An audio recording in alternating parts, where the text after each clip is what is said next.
जो हम जब से ये बीजेपी आई है तो सड़कों पे ही रहते हैं, चाहे महिलाएं को देख लीजिए, किसानों को देख लीजिए, मजदूरों को देख लीजिए। तो कहीं ना कहीं हमारी गलती है, क्योंकि हमें समझ में नहीं आ रहा है कि ये लोग हमारे लिए कुछ नहीं करेंगे। हमारी जनता की जो शक्ति है, जो वैल्यू है, वो समझ नहीं पा रहे हैं। लेकिन जो उचाना धरना है और निर्माणा धरना के किसान है काफी अग्रसर है। जो किसान आंदोलन हमारा हुआ उससे काफी इम्प्रूवमेंट भी हुआ है और लोग समझने भी लगे हैं। लेकिन कुछ लोग जो धरने में बैठते हैं उनको दूसरे लोग बार बार क्रिटिसाइज करते हैं कि ये तो फालतू है, इनको काम नहीं इसलिए बैठे रहते हैं। ये फालतू लोग नहीं है, ये भगत सिंह की कौम के लोग हैं। ये गुलामी नहीं सहने वाले लोग हैं, जो चापलूस लोग हैं, जो गुलामी सहते हैं, जो मंत्रियों के पीछे फिरते हैं, वो चापलूस है। और इसीलिए मंत्रियों के इशारे पे धरने को तोड़ने के लिए बार बार दूसरे लोगों में भ्रांतियां फैलाते हैं। ये हम सभी को समझना है। आप देखिए, जब से मेरे से बहुत बुजुर्ग लोग हैं, आप कितना संघर्ष किया है। अगर यहाँ पे आज मैं खड़ी हूँ तो वो किसान आंदोलन की देन है। उसी से मोटिवेशन लेके मैं संघर्ष करना सीखी हूँ, क्योंकि बार बार वैकेंसियों को कैंसिल कर रहे हैं। कितना पढ़ेंगे किसान और मजदूर के पास? क्या इतने पैसे हैं? 10-10 साल तक अपने बच्चों को लाइब्रेरियों में बैठाएंगे जिनकी फीस फिक्स नहीं है, कॉलेजों में भेजेंगे, उसका रिजल्ट क्या है? कहीं पे कोई नौकरी नहीं है। वहां तक भी चल रहा था। अब इन्होंने क्या किया? अंग्रेजों की जो नीति थी हमारी बहन बेटियों माताओं पे अत्याचार करना शुरू कर दिया। अभी जो हमारी तहसीला छात्र थी अपनी कुछ महिलाओं के साथ, गांव की स्थानीय मांग थी कि गांव में पानी भर जाता है, एक दो और मांग होगी, उनको जापन देने के लिए तो गई थी। इसमें कौन सी बुरी बात है? अब दूसरे चुटाला के तो पानी भर नहीं सकता। हम जैसे जो गरीब किसान है, यहाँ हमें हमारे एरिया की जो स्थानीय मांगे हैं, तो हम सिर्फ एक ज्ञापन पत्र ही हमारे पास एक जरिया है जिसके माध्यम से हम अपनी जो आवश्यकताएं हैं, जो हमारी मांग है, उनको सौंपते हैं। इसमें कोई बड़ी बात नहीं थी। मांग को स्वीकार नहीं करते, ज्ञापन को नहीं पकड़ते, लेकिन हमारी माताओं को पुलिस स्टेशन में 5 घंटे बंद करने का कौन सा कानून है? ये जो पुलिस है ये भी हमारी रक्षक नहीं है, ये हमारी भक्षक बनी हुई है। जो आर्मी में लोग हैं, जो सीआरपीएफ में, अब किसान आंदोलन से आपने देख लिया है, वो उनको पता है डेमोक्रेसी है, हम प्रोटेस्ट कर सकते हैं अपने अधिकार के लिए, लेकिन वो सरकार के वेतन से पल रहे हैं। तो वो इस समझ को भूल गए हैं, वो हम पे ही लाठीचार्ज करने लगते हैं। 750 किसान मारे गए। अब जो दिल्ली जंतर मंदिर पे हमारे पहलवान बैठे हुए, इतनी दादागिरी है, सुप्रीम कोर्ट ने FIR कटवाई है और अभी कोई गिरफ्तारी नहीं है।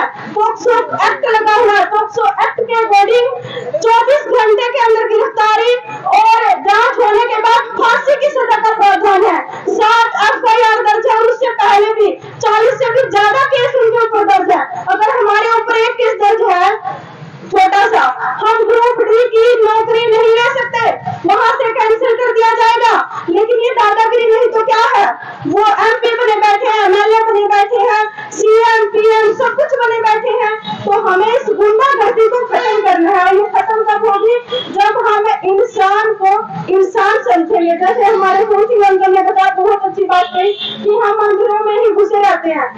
ठीक है, जिसकी जो श्रद्धा कीजिए, लेकिन ज्यादा अंधविश्वास करने की जरूरत नहीं है। Education is the most important, रोजगार इम्पोर्टेंट, हेल्थ जो फैसिलिटीज है वो हमारे लिए जरूरी है। आज किसान और मजदूर कहाँ पे खड़ा है? वो आप देख लीजिए, सड़कों पे बैठा है।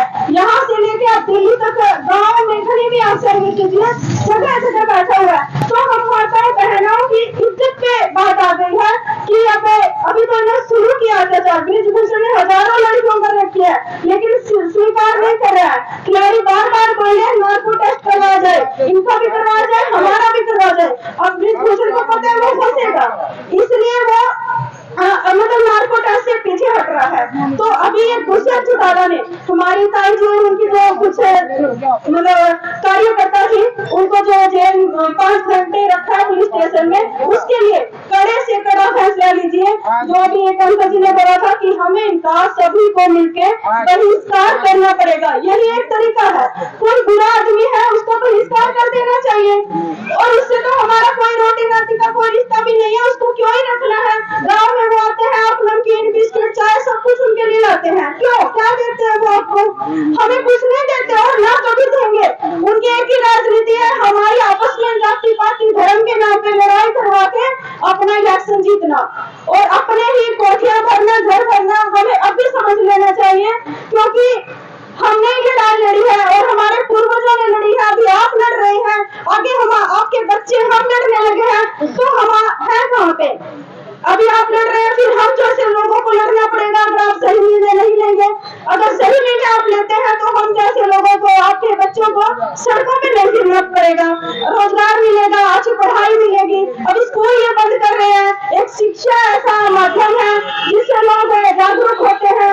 अब जब हमारी 1857 का जो फ्रीडम आंदोलन हुआ था वो तब हुआ था जब युवक पढ़ ज्यादा गए थे लेकिन रोजगार नहीं था।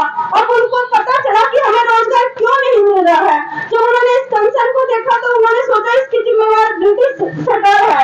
तो ऐसे ही हमें भी समझ में आया है, जो बार बार वैकेंसी कैंसिल की जा रही है, इतना पढ़ने के बावजूद भी हमें नौकरियां क्यों नहीं मिल रही, इसकी जिम्मेदार हमारी सरकारें हैं।